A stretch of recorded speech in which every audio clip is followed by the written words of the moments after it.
Welcome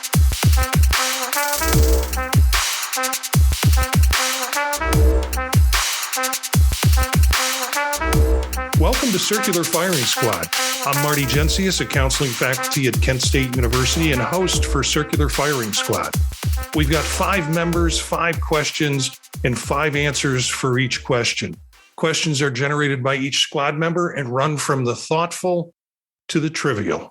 Let's find out who's with us tonight with a roll call. Hey everyone, Jen Cook, Associate Professor, New England College. Hi everyone, Gina Martin, Assistant Professor at the University of Wisconsin-Whitewater. Hi folks, Elliot Ingersoll, a Professor of Counseling at Cleveland State University and host of Apply Topically. Hi everyone, Eric Perry. I am Director of Counseling Programs at Southern New Hampshire University. Okay, first question is, how do you confirm students have done the prep work necessary for the class session you're about to teach? Well, I got to tell you, I both do and I don't. I kind of operate under the assumption that they did the reading and that they didn't do the reading. I know this sounds completely crazy, but I come from this perspective of like, I trust you that you're doing what you're supposed to do because I'm your teacher and not your parent. But I also recognize that not everyone in the room will have completed the reading or even cracked the book or open the file or whatever it is that you do to get to the reading these days. So I have a tendency when I have synchronous sessions, especially to make sure that I'm hitting the highlights, the things that I know that they absolutely need to know from the reading in order to be a functional, competent, ethical counselor. And then I make them do things with those specific things. And I usually throw in fun little things for the people who actually did the reading. And it could be, that there's, a joke from one of the case studies or, something that I found particularly fascinating and want everyone's opinion on it. I think they hate me when I do that because then it exposes who didn't do the reading, which isn't entirely the purpose, but more so, it's not to embarrass, but more so to motivate she's going to ask about it. So it's worth your time to probably crack that book the next time. So I kind of go from the perspective of, I know they probably didn't, and I really hope they did. So I don't. And I take a pretty firm stance on this because I think that that's on them. It's their responsibility to figure out if they want to read the textbook. And yes, similar to Jen, I will put out there the key highlights, the main points. If you're going to do this, if you're going to take that NCE at the end of this and become a counselor, you're going to need to know a few things. So I will definitely go over those things, but I take a really hard stance on not checking the reading and not quizzing them on reading, on not regurgitating the information from the textbook. Because, and I know it irritates some students, and I get that, and I can tell, and I see that, and I hear them, and I refuse to do it. I'm not going to spoon feed them the material because that's not my job. It's my job. Anyone can regurgitate textbook content, but not anyone can be a counselor. You have to be able to engage in it, and you have to be able to say it, and you have to be able to talk about it. And again, I know that this irritates some students, and I have heard that, and that's okay with me, and that's on them. So that's my stance. Good positions. I was thinking when Jen answered, though, it's like, well, that's a bit of a Where's Waldo, sort of approach, to your students. That's fine.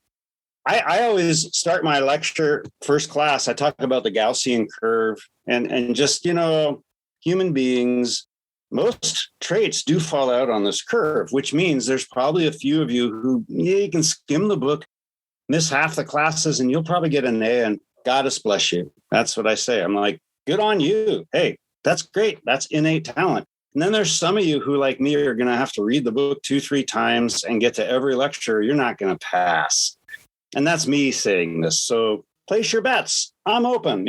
Life's a carnival. Let's have some fun with it. But I don't check too closely. But, it's like I used to be a children's performer. I was in a duo, and we were in it was an Ohio Arts Council, and they sent us to like 150 schools a year. And we did these shows for little kids, like preschool through grade 2. Awesome audience. But I learned this very early on. There are smart kids in every classroom. And we would have a joke about Rockabye Baby. And we would kind of say, a song has different parts.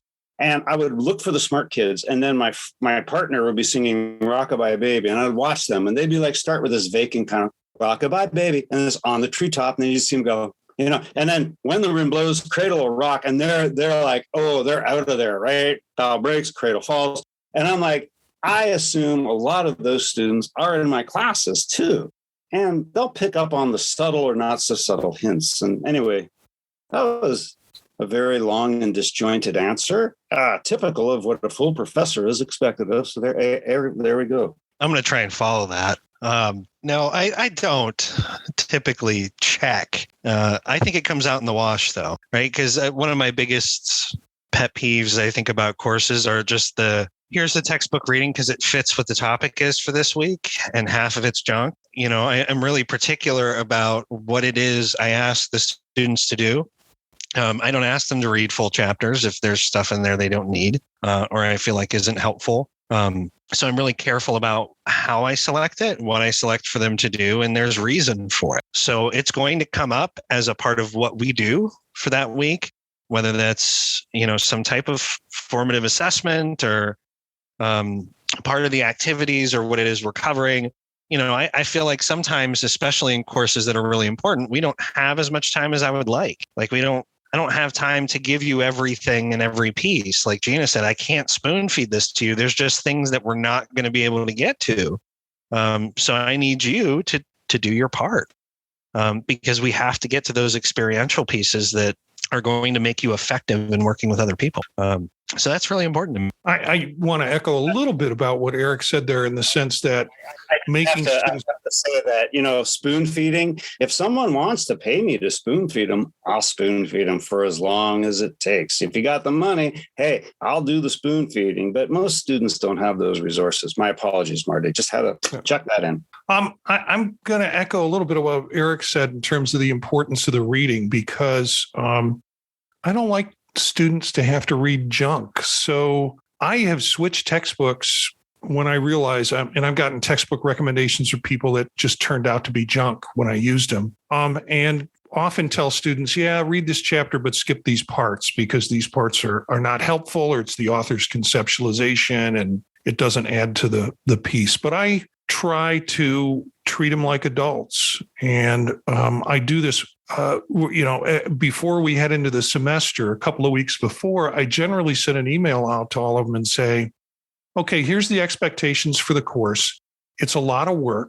We're into our summer session. And so classes are, in this case, doubled in terms of the amount of work in the shorter period of time. And I let them know that they'll be held responsible for the knowledge. Basically, I'm going to test them and let them know the implications of not knowing what's expected. This is what happens when people aren't successful with knowing this knowledge. Now, of course, a week before the midterm or a week before the final, I get lots of complaints about there's so much work to do in this course. Fair warned 2 to 3 weeks before the class started that you needed to keep up with this. I know some faculty will do weekly quizzes because it forces them to move along with that process. I don't have the energy to grade all those quizzes for the purpose of making sure they're doing what's expected of them as adults. Yeah, not the parent. That's what I keep coming back to with this whole thing, not the parent. All right. So I have a surprise question tonight for the squad, a question that no one knows what it's going to be until it comes across my lips. So my question tonight is, what is the best story you have about either receiving a surprise party or giving a surprise party? Very good question. So here's a story this is the first thing that emerges into my mind. And my partner, her grandmother, she's 101, which is, and she's doing well. I mean, well enough, still has her wits, still lives in her house, all of that. But when she was, I want to say 90, 89, and she and her husband, then he has since passed on, but they were celebrating a 70th wedding anniversary. And I had just finished up a few years working in mental health services and nursing homes. Okay. And so the family wants to do a huge surprise party, a big surprise party. And I'm there with a colleague of mine from the nursing homes who was a friend. Long story short, she ended up in a lot of things that, but she was just listening. And, I'm thinking, oh, well, that could be interesting, And they go through this very elaborate description of how they're going to surprise them and bring everyone in on the sly, And then there's kind of a silence and a beat drops. And my friend says, well, who has worked in nursing homes? She's like, the elderly hate surprises. You know that, don't you? Totally threw everything out, into disarray. And it was... But she was right. Yeah, because they do. And it's just like, also, you're like, you got to think about cardiac health, surprise at the wrong, place could be a big surprise. Anyway, so they decided to go with, we're going to let them know that we're coming. And I was like, I think that's a good choice. But that when my friend said that, I just melted into laughter because I'm like, no, she's right. And I know it's bursting all of these people's balloons, but they probably need to hear that. Good question. So I don't think I have any. No surprises. Nobody has ever been able to successfully surprise me. My mom one year tried to surprise me with a birthday party. I think it was my 16th birthday party. And then she left the invite sitting on the counter. And so naturally I found it. So I've been never surprised. And I've only ever surprised someone else once. And that was a surprise visit to Kansas City, Missouri, to visit Don when I was in college. And Don is my husband, for those who don't know. So those are the only times that I have ever been able to successfully surprise someone and pull it off. And then I've never been surprised. I was going to talk about probably the funniest experience I've had with this. I used to work in a government job. We were government contractors working on background investigations and security clearances. So the company decides they want to add a little bit of funds for employees and staff to do fun things because the work we conducted was generally very rote, was not exciting, morale was not high. So they have this meeting and they're like, yeah, we're going to use these funds. And the first thing we're going to do is we're going to throw a surprise party for one of our staff whose birthday is coming up. Right. And we're like, great. So, but we have other agenda items to get through first. So this meeting's going on for about 45 minutes. They're working through the agenda items and finally they get to birthday party, surprise birthday party agenda item. And they start talking about particulars. We're going to order pizza. We're going to have a cake, right? It starts to sound a little bit like an elementary school birthday party. There should be a slice for everyone. I'm like, yeah, this is government work. And as they're talking, I'm looking across the table as they're planning how the surprise is going to work, where the light switches are to shut the lights off. And when this particular staff member usually comes back from her break, whilst half of us are staring at her in the room. So the first attempt at this surprise party did not work out. I mean, she got her slice of pizza and slice of cake, and they tried it a few times after that, but quickly realized they didn't know the people in the room well enough to plan the parties without ruining the surprise. So that was one of my favorites. I got to tell you, Jen, this is a great question because never done either. Never had a surprise party thrown for me and never have been part of someone throwing a surprise party. Unlike Gina, at least she had some, she was not surprised because she found the invitations. I was not surprised because I've never had one thrown for me, nor have I been in any engaged place or relationship or friendship or work setting where we've thrown one of these things. Previous podcast, we talked about our screwed up versions of holidays and birthdays, or my screwed up version of holidays and birthdays in my family in terms of keeping it very subtle. So yeah, surprises would be like location weddings, where you have to have everybody come to a far distant place. That's an inconvenience to everybody and blah, blah, blah, blah, blah. Nope. None and none. Wow. It makes me want to throw you a surprise party. Please don't. Apparently you don't like to be surprised. In Belize. We're going to throw it in Belize. Oh, yes. All of a sudden you have a ticket on your door and we're going to Belize. Oh my gosh. And the whole thing will be blown. It'll be on the agenda. I'm typically not a good surprisee. I love to be the surpriser though. And I have all kinds of instances where I've dropped in on people or planned parties, and I've got dozens of those stories. the one time I remember when I was 15, there was a plot for a surprise party for me for my birthday. And of course, I figured it out. I played along just because it was kind of fun, but like I totally knew. But faking a surprise, like, I'm not that good at it. But there was one instance in which I was surprised, and it wasn't, a party per se, but it was a surprising kind of celebratory moment that just popped to mind while y'all were telling your stories. Because I was like, I went and asked this question and couldn't remember any times that I've actually gotten to be surprised because I always figured it out ahead of time. But we're in graduation season, so this one kind of makes sense. When I graduated with my doctorate, all of the master's graduates sat kind of in the front of the floor, and then all of the doctoral graduates sat behind them with their advisees. So, the master's folks, they were kind of in the front and we were behind. So we go up on the stage and we're all in the line, and, Gerard, drops the hood over my head, and all of the master students from our program just jumped up and erupted into clapping. And I have never been so shocked by anything in my life, and just when I think about my graduation, it was so great to get hooded, but to see the students that I had gotten the chance to teach and supervise and work with for the 2 years that they were in the program kind of just jump out of their seats. Like I don't think about the dinner afterward or the pictures or the flowers. Like that's the sound in my mind. And it wasn't a complete and utter surprise because, you expect people to clap because that's what you do in a graduation. But that moment was probably one of the most special surprises, and was legitimately surprised. So now I know what it feels like to be legitimately surprised. So if anybody drops a surprise party on me again and I find out about it, I know the appropriate reaction. I love that, Jen.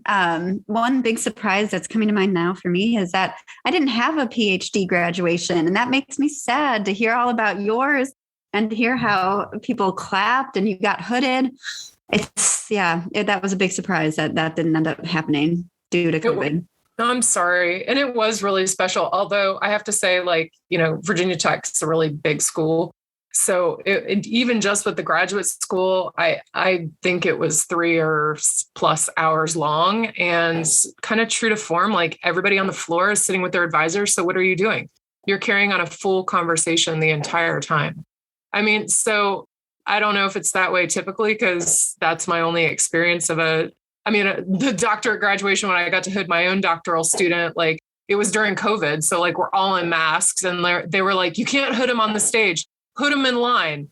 So we hooded our folks while we were in line before we even walked across the stage and took a picture. We took our masks off, took a picture, and that was it. Wow. Yeah. So maybe 3 hours that I got back in my life, but it was still cool. And I hope you get some kind of celebration like that in the future, because it was kind of special, to be honest. So awesome.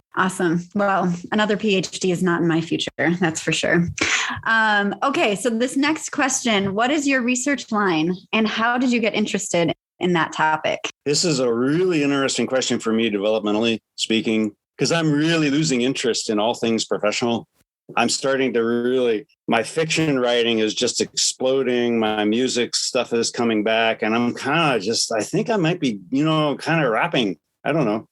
But because it's gone so far afield. I started with counseling and spirituality, and that was, I was coming out of the Anglican priesthood thing, and very important. And then they needed someone to teach psychopharm, and I had a bunch of psych classes as part of my PhD. And I had, I could do it. And then I just get into things, and I'm like, oh, this is interesting. So I got into psychopharm, and now I'm looking at Eastern cosmological models and how they actually fit with everything that's happening on the planet, including what we discover about the brain and about neurology and about psychopharm. So I'm like seeing those things come back together, but I am also acutely aware that my interest in all of that is starting to wane. And I think that's probably developmentally normal, but it's like, wow, we haven't learned shite about the brain, about neuroscience, about drugs. And in the 20, 30 years I have left, I don't know that we're going to learn that much more. So, but hey, look at these women in my fictional study. Look at them taking back the world and making it the way they want it to be. That's just got more import for me now. It was a good question, though, because it really started me thinking about that. I have this sabbatical coming up in fall, and I will write some stuff. I've got papers on ketamine and on ibogaine therapy, and that's very interesting to me. But quite frankly, not from an academic perspective. As someone who's done these drugs, I'm like, yes, they work. They're great. And you can't say that. So you have to say, well, this is Professor Ingersoll. He has studied these things in depth. And it's just like, yeah, that's important to that. But I think that first person account, I'm like, yeah, that's important as well. So a long and diverging answer to a succinct question. I'll stop. Yeah, I mean, my interests haven't changed much. They've been pretty static, I think. And part of the draw for me in counselor education was working in a training environment. So I always think about pedagogy and how we teach and how we learn and those types of things, and naturally have a inclination toward technology and the use of technology in counselor education. Started to think a little bit more about VR and VR instruction, and starting to look at how those VR environments can really change how we think about synchronous courses, particularly online. What types of environments can we create that can simulate, at least to some degree, what we do in the classroom, right? Or even expand what we do in the classroom, enable creativity. And I think a lot of programs got pushed into this. Now we have to teach online. Let's throw some stuff in an LMS. Let's meet on Zoom. Let's do our best to kind of whip something together because we have to. And now thinking about, okay, what about that experience works and didn't? What technologies do we really have access to that are affordable, that we can get our hands on, that can help us teach? So I'm starting out in the fall looking at VR environments, how we might access them, and looking at a couple of the LMSs that are actually already starting some of this work. Really your big names, right? Your Brightspace and Blackboards, who are going to start to try and integrate some of this, and seeing if I can get in on the counselor education aspect of that. So I think that part's really exciting. So what is a research line? That's my question. What's your research line, and how did you get interested in that? I think one of the complaints, I hate to say the word complaint, I got when I went up for promotion and tenure was that my writing was in a variety of different areas. And I took every opportunity to write in a bunch of areas. And so, they tried to define me as having 3 different research lines. I guess the thing that I'm most drawn to, though, is the kind of work that Eric was talking about in doing the application of computer technology to teaching. And I got in it a long time ago. And looking at some basic things like web pages, multimedia, et cetera, et cetera. And after doing a few demos of how you could use it at conferences, I sort of became that guy. But my fascination with it started when I was working back in radio, and our billing person was sick and was going to be out for a week, or maybe it was 28 days. I can't remember, but I think the sickness was too much elbow bending. And I had to take over the billing because I had the master's degree and I supposedly knew how to use computers. And so I had to do a kind of crash course on DOS computers and database systems, trying to get the billing out for the radio station. And then I kind of got fascinated with the logic of them. And when I was working on my PhD, I started getting more and more involved in what they could do. They were my hobby. So I guess if you want to know where that research line originated, it was probably because our biller was out for a period of time and at the radio station, and I got responsible for making the bills get paid. My research line over the past 10 years has been related to cultural development, cultural sensitivity, cultural identity, all of those types of things, specifically social class and socioeconomic status. I think a lot of folks, when they think social class, they think me.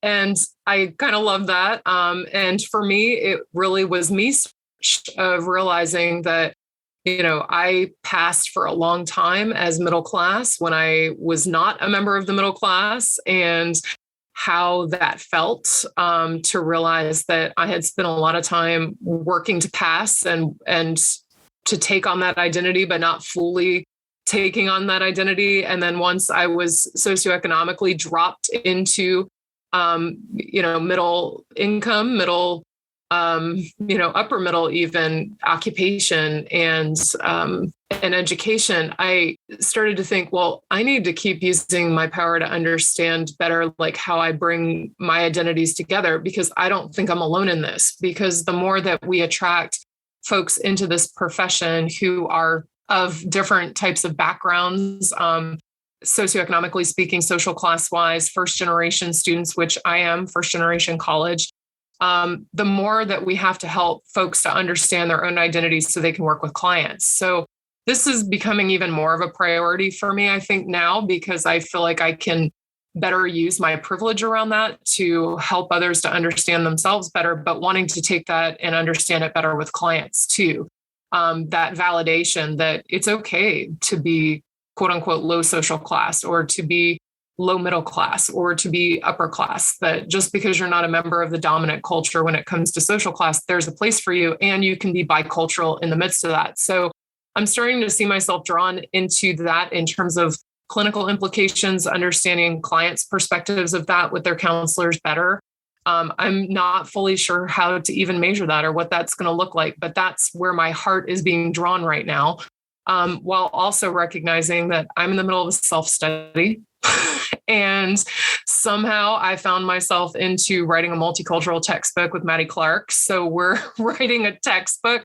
And so I'm trying to balance these realities here of what does my research agenda look like now that I'm at a teaching institution, and having such a passion for research and being able to work it in, but also realizing that it looks different when you're writing a self-study and when you're writing a textbook. So I have a feeling that over the next year, my research agenda is going to look like maybe one study. I'm closing up a bunch of studies right now, and I think it's a good time for that. And I've promised I'm only starting one this year, just because I want to get the textbook out the door and want to get the self-study out the door, because those are the priorities right now. But my heart still deeply lies in this research and wanting to do more of it. It's just a matter of moving things around once these other two big pieces are kind of kicked out the door. I love hearing these responses. And the reason that I asked this question is because I thought I might get some of these where you get to hear about people's experiences and their passion and what's really led them to some of these things.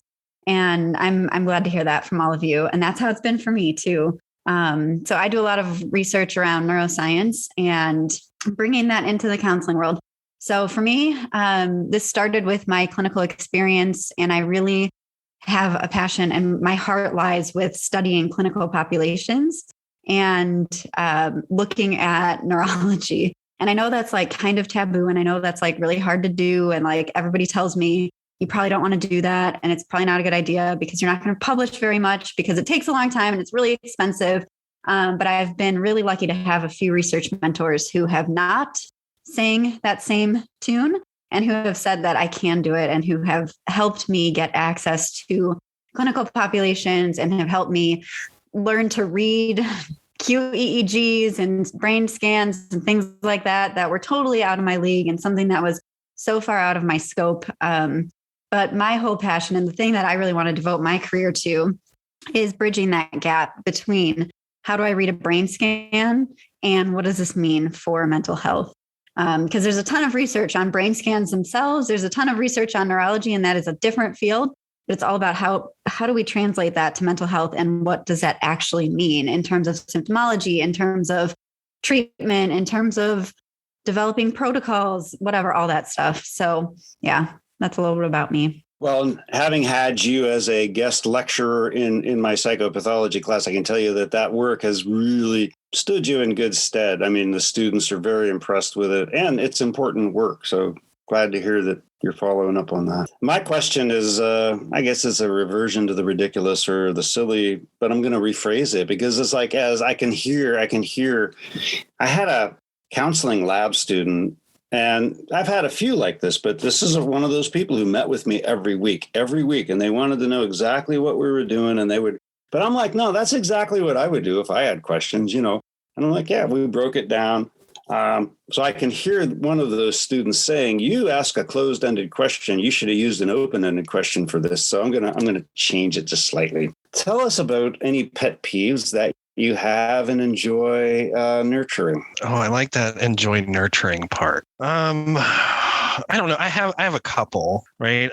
Meanness for meanness sake is one that gets me, right? It kind of brings out my inner passive aggressive and aggressive if I have it, and you see examples of that. And, in particular, the meanness that comes at the expense of somebody else trying to be funny. And, that irks me immediately, right? It's just something that gets under my skin. The other one, I'm not going to label necessarily, but I'll tell you what happened. So I'm at a party, seems to be a theme for them. And I may have told this story to some of the members here before. And, it's just casual conversation. We're talking about our cars. One of the members of the party had started complaining actually about the fact that he couldn't buy a new Jaguar. Jaguar is how he pronounced it, which I don't think is the right pronunciation. I don't think there's quite as many syllables or emphasis on any of them. To which I was immediately annoyed. And he starts talking about the fact that because he had twins and they're so very expensive, he couldn't buy one, and it's nearly 3 years old. I at the time was driving my 159,000 mile Ford Escape. And I said, well, I quite enjoy my Ford Escape, to which he sauntered away, kind of glaring back at me. And, I couldn't handle it, right? I couldn't take it. It was one of those things that just came out. And half the people here can't afford a Jaguar, right? Let alone half the crap you're talking about. You don't know your audience, right? There's families here. It was a birthday party for kids that go to a private school who have, there's this huge range in income, right? So for me, it was just that it just tipped the scales for me. So I think that like braggy kind of thing goes along with that meanness for meanness sake. I got to tell you, I had plenty of peeves, but not enough pets. That's the problem in my life. But when I saw this question come up, I thought, I have one thing that has kind of followed me through my life, and that's leaving lights on in rooms that you're leaving. And I think that was drilled into my head from my mother as a child, that she was a child of the Depression. So you don't leave electricity burning in rooms where you're not going to be in. And so I have this reflexive thing as I'm leaving a room to put my hand out and hit the light switch. It just is, I don't cross through a threshold without hitting a light switch. My wife has a different feeling about lights. One, sometimes I'll hear, well, I'm going to go back there sometime, and is much more nonchalant with her attitude around having illuminated rooms that you're not in. So yeah, that's my pet peeve. One of the many peeves with not enough. Yeah, I don't think I nurture any of mine. I don't even know what to say about that. But one thing that makes me crazy is kind of the general public interaction with maneuvering in a store, of like you're going with your buggy down the aisle and you're trying to get your stuff. And of course, people, they need to get around you or they might bump into you. To me, the appropriate thing to say is either pardon me or excuse me. What does not work for me, number one, Midwesterners, I'm sorry. Asking to go around someone by saying I'm sorry, or if you accidentally bump someone in a store, it's just pardon me or excuse me. There's no I'm sorry. This is not like some kind of great debt. Like you didn't like gouge my car or kill my cat. Like this is just a simple thing that happens because we're all kind of coexisting together. So the I'm sorry puts me over the top every single time. Just say, excuse me. Or then there's the people who just barrel by, elbows out, and there's nothing. And they just keep on going. And I'm like, you know what? We're trying to live in a civilized society. I recognize that we're not doing a very good job at it. But could we just start with a little pardon me, excuse me? Can I slip by? I really don't care. But no, I'm sorry. And no barreling into me. Like, give me some space and just say, pardon me, I'm more than happy to move out of your way. I don't understand this.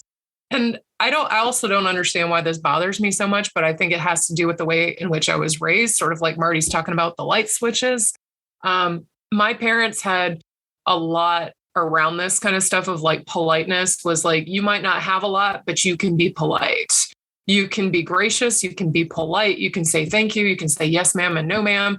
And you can say, pardon me, if you bump into somebody or want to go around them.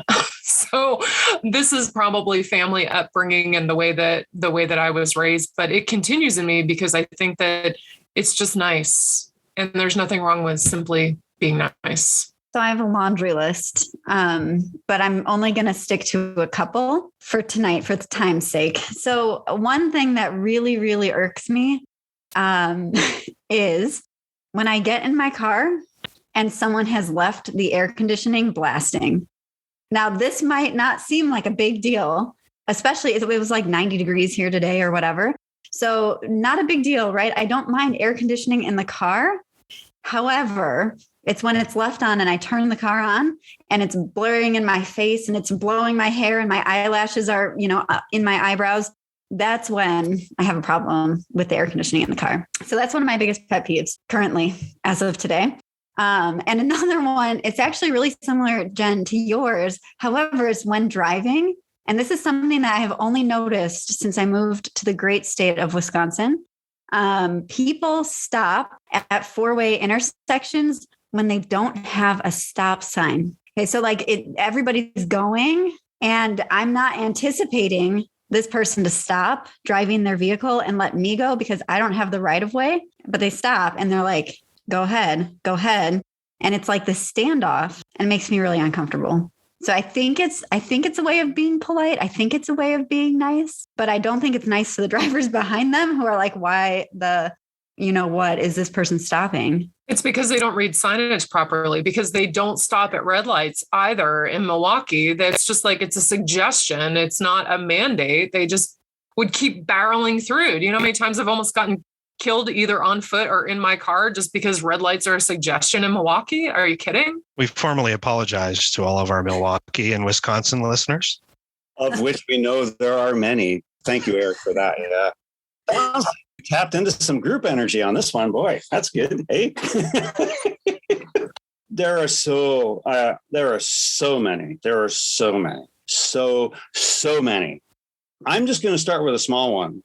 I'm like, advertising drives me crazy. And I'm just like, when I talk to my students, I got friends in physics. Okay. They're talking about imaginary numbers and Euclidean curves and black holes. And we're trying to make people less crazy. And I'm like, they're going to get way ahead of us on those black holes before we figure out how to make people less crazy. Okay, Ziploc bags. I'm just going to start with Ziploc bags. I'm like, I'm messing with these. And the older I get, okay, it's not easy. It makes it sound like Ziploc. I'm like, good advertising. But if you've ever used one, well, there's these grooves and ridges, and you've got to line them up. And I don't have feeling in most of this hand. Okay, so I can't, do that. And then I line them up and then I squeeze them together. That's the lock. And then I pull it. That's the zip. They're lock zips. They're not zip locks. And I'm like, for the love of Mike, people believe this stuff. They don't question it. And it just drives me bonkers. And that's all I have to say about that. To shift gears a little bit, how do you go about updating your curriculum and courses, and what prompts that change? For me, it's generally changing the material is inspiration by having done something differently the last time I taught the class. And it's like, okay, now I got to add this in, or I have to do this differently in this time that I teach the class. So sometimes there are actual reasons there's good reasons for changing it. New research has come out, or new material has come out, or the DSM-5 TR has come out.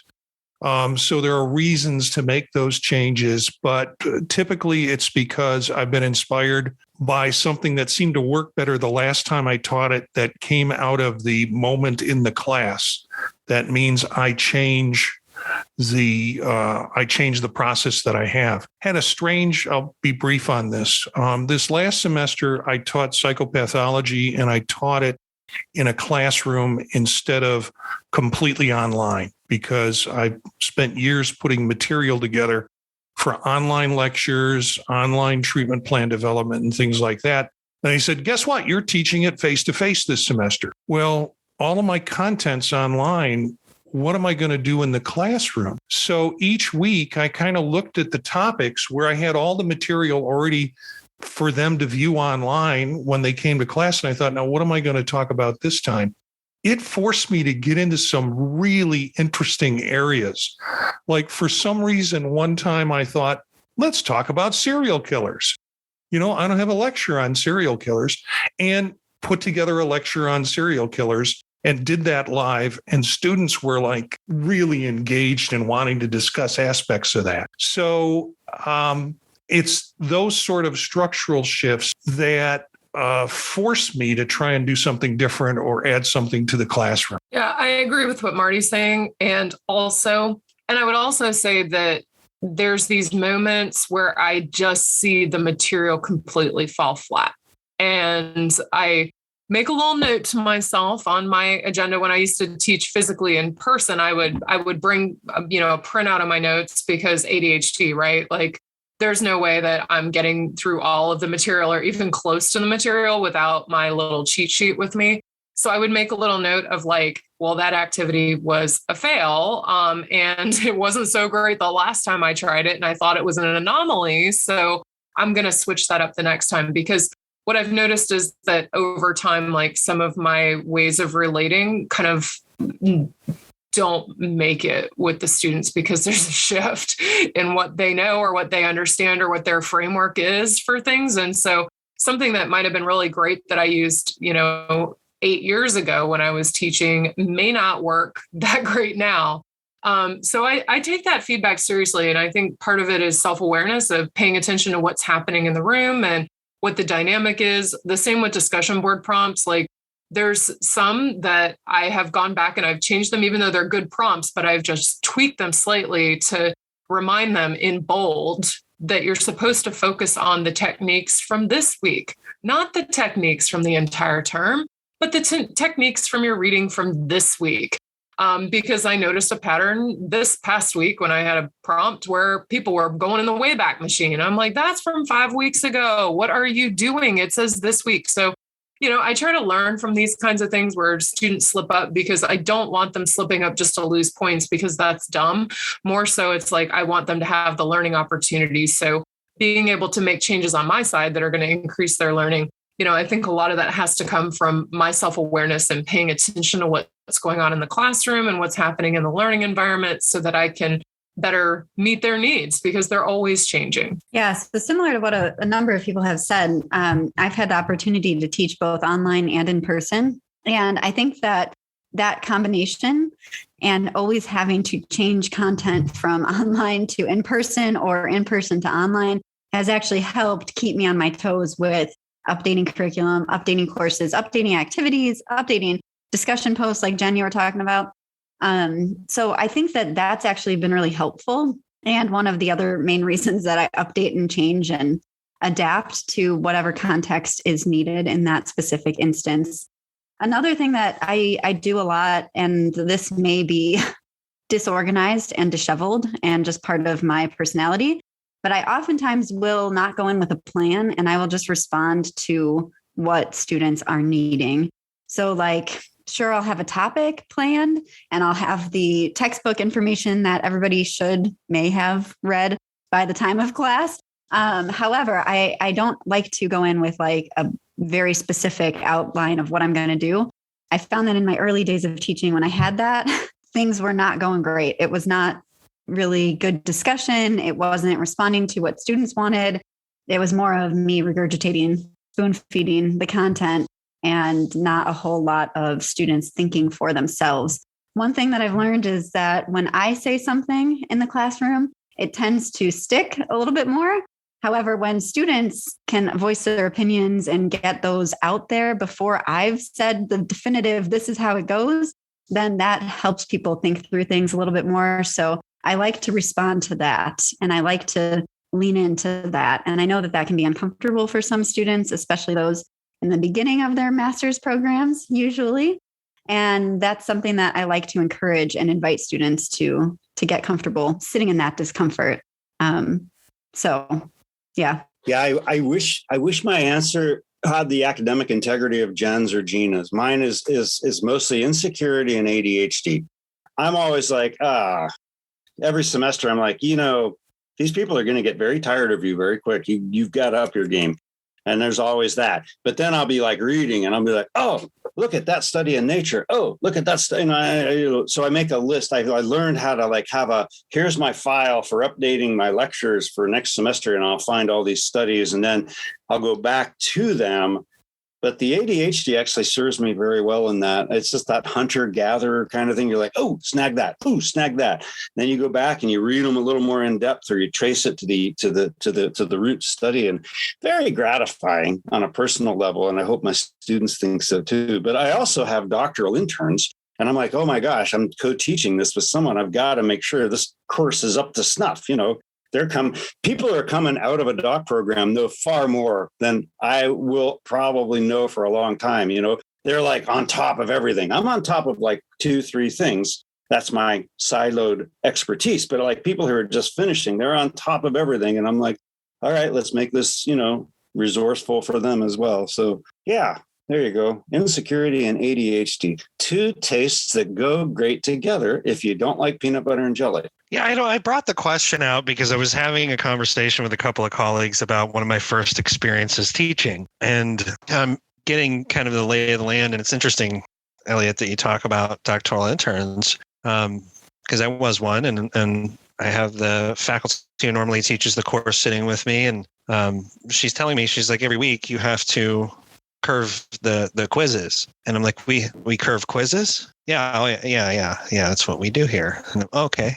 All right. It's odd, but okay.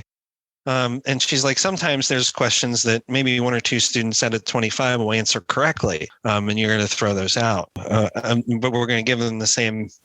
Yeah. We're going to keep those in the quiz. And why, and why? Like, and I come from a training background, and a lot of the assessment that we did was preparedness assessment, right? Making sure that our staff are ready to do the job. And I'm like, what purpose do these questions serve to keep them in there? And it's like the worst, most kind of cringe-worthy response, because that's how we do it. That's how we've always done it. And it's just mental note to myself in that moment, I'm not going to work here ever. Because I can't handle that, right? Because usually it's some mix of what everybody has said to this point, right? It's not working. The students aren't learning it. They're not grasping it. It's not useful. It's not effective. It has no utility, or it bores them to death, right? I notice them nodding off in the middle of whatever it is we're doing. And a lot of times when you teach in the evenings, these are students that work all day. And then they have to come and then they have to listen to you, right? So you have to find ways to engage and I think make the process interesting and helpful and insightful. And, I like what Gina said too, just sometimes you need to go in and respond to what it is they need. So I don't go in with 2.5 hours of content for a 2.5 hour course, that I come in with enough content that I can fill time between assessing what it is that my students need and what I can bring to the process that's going to be helpful in making them effective. So that kind of horror story is what brought about this. That's all of our questions for tonight, but we have a final shot question. Would you rather attend a party or host a party? Well, I'm back in true form tonight. I'm both, because I have gifts for both. Like, I have gifts for running the party and I have gifts for attending the party. And particularly, I would love to attend the party when I don't really want to attend the party, so I can just be there for like maybe 20 minutes and then leave if my introvert is in need. But I love to host a party. For me, it depends on the kind of party. This is like a rager, then I'd rather attend and not have to clean up. But if it's like a dinner party, if it's like a normal party, then I'm all for hosting. I'm sorry, you're still going to ragers, Gina? Absolutely not. I have never actually attended one in my life. So just putting that out there.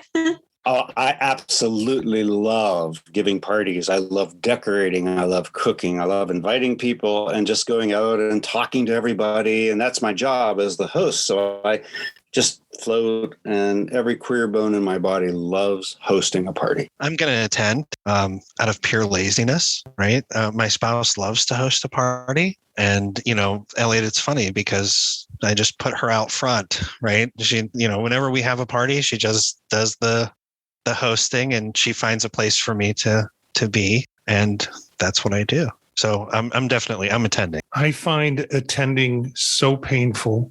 When I was in college and working on a crisis line and carrying a pager, I was, out of kindness, felt I needed to go to attend some of these parties that people invited me, but I'd always call into the crisis line and say, I want you to beep me at around 8:30, because when the beeper goes off, I can look at it and go, I'm sorry, I got to go. I've done my 30 minutes at the party and I'm ready to go. For me, it's got to be hosting a party. And there are conditions in that hosting too. It's sort of like, do I get to stand by the grill and cook all night and not have to have social interaction with people? Yeah, I'm all for it. Can I be in the kitchen and have a sous chef in there to help me create a series of meals that come out? I'm all for it. Do I have to sit around the room and talk to people? No. Let them talk, let them enjoy the food, things like that. So definitely hosting a party. Thanks for the squad, Gina, Jen, Elliot, and Eric. Stephanie is at the beach at a beach weekend with her husband and daughter, sending me video of Nora trying to eat calamari. Look for some of these characters on their podcasts on thepodtalk.net. You can find out more about them at circularfiringsquad.net. Our theme music is from Menage a Quad, Real Swing Shet. That's it for this episode of Circular Firing Squad. Ready, fire, aim.